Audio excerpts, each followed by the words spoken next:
Hello hi welcome back to our story Purnima.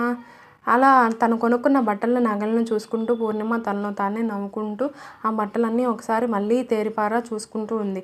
అలా కూతురు సంతోషాన్ని చూసిన వాళ్ళమ్మ, అమ్మ ఇంకా చాలా లేట్ అయింది, ఇక పడుకో, రేపొద్దున్నే పంతులు గారు వస్తారంట. పంతులు గారు వచ్చిన తర్వాత ఫస్ట్ పూజ చేసుకొని తర్వాత మంగళ స్నానాలు చేయించి నిన్ను పెళ్లి కూతురిని చేయమని చెప్పారు. కాబట్టి ఇప్పుడైతే నువ్వు తొందరగా పడుకుంటే మొహం కూడా కొంచెం నీట్గా ఉంటుంది, నీరసం లేకుండా అని చెప్తుంది. సరే అని అమ్మ మాటలు విని అవన్నీ పక్కకు సర్దుకొని పడుకుంది. కానీ పూర్ణిమకి పట్టలేనంత సంతోషంగా ఉండడం వల్ల నిద్ర రాదు. నిద్ర పోవడానికి ట్రై చేసినా కూడా ఎంతసేపటికి నిద్ర రాకపోవడంతో తన మనసులో ఏవేవో ఆలోచనలు వస్తూనే ఉన్నాయి. ఆ వచ్చిన ఆలోచనల్ని వాటిని మళ్ళొకసారి గుర్తు చేసుకుంటూ తనకు జరిగినవన్నీ మళ్ళీ ఒకసారి గుర్తు చేసుకుంటూ అలాగే మెలకువగా ఉంది. ఈలోపు టైం 3:30 అవడంతో తన ఫోన్లో అలారం మోగుతుంది. అలారం మోగిన వెంటనే వాళ్ళమ్మ నిద్రలేసి, సరే తల్లి నేను లెగుస్తున్నాను, నువ్వు కూడా లేగు, నేను ఇల్లంతా శుభ్రం చేస్తాను, ఈలోపు నువ్వు స్నానం చేసిరా, పంతులు గారు కూడా వచ్చే టైం అయిందని వాళ్ళమ్మ చెప్తుంది.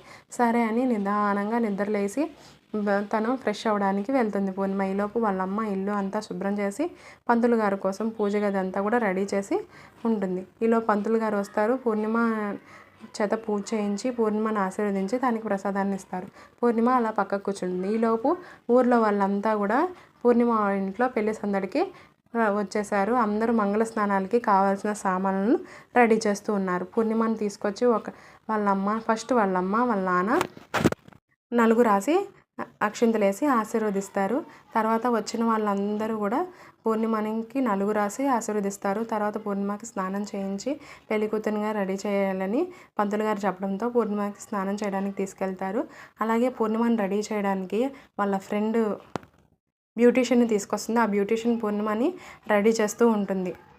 గదిలో పూర్ణిమ రెడీ అవ్వగానే వాళ్ళ ఫ్రెండ్ వచ్చి పూర్ణిమ పెళ్లి కూతురుగా బాగుంది అని వాళ్ళ అమ్మతో చెప్పడంతో వాళ్ళమ్మ చూడడానికి ఒకసారిగా కూతుర్ని చూడడానికి వస్తుంది.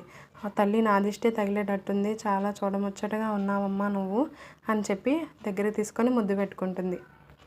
వాళ్ళ నాన్న కూడా కూతుర్ని చూసి పట్టలేక కంట్లో నుంచి ఆనంద బాష్పాలు కన్నీళ్ళు పెట్టుకుంటాడు. ఒక పక్క కూతురు సంతోషంగా ఉంటుందనే ఆనందం, ఇక నుంచి కూతురు తన దగ్గర ఉండదనే బాధ ఆ తండ్రికి రెండూ లోపల ఉన్నాయి. అలా కూతుర్ని చూసిన ఆ తండ్రి చల్లగా ఉండమ్మా అని కూతుర్ని దీవించి అక్కడి నుంచి కళ్ళ తుడుచుకుంటూ వెళ్ళిపోతాడు. ఈలోపు పూర్ణిమ అన్న కార్తీక్ చెల్లిని తీసుకెళ్ళడానికి కార్ని డెకరేషన్ చేసి రెడీగా ఉంచి, నాన్న కార్ రెడీ అయింది, చెల్లి మండపానికి బయలుదేరాలి, ఇక ఆలస్యం అవుతుందని చెప్పడంతో పూర్ణిమ ఇక వెళ్దామమ్మ మండపానికని వాళ్ళ నాన్న అనడంతో పూర్ణిమ వాళ్ళ అమ్మ వైపు తిరిగి, అమ్మ ఇంకా నేను మళ్ళీ ఇక్కడికి రాను కదా, అక్కడి నుంచి అక్కడికే వెళ్ళిపోవాలి కదా అని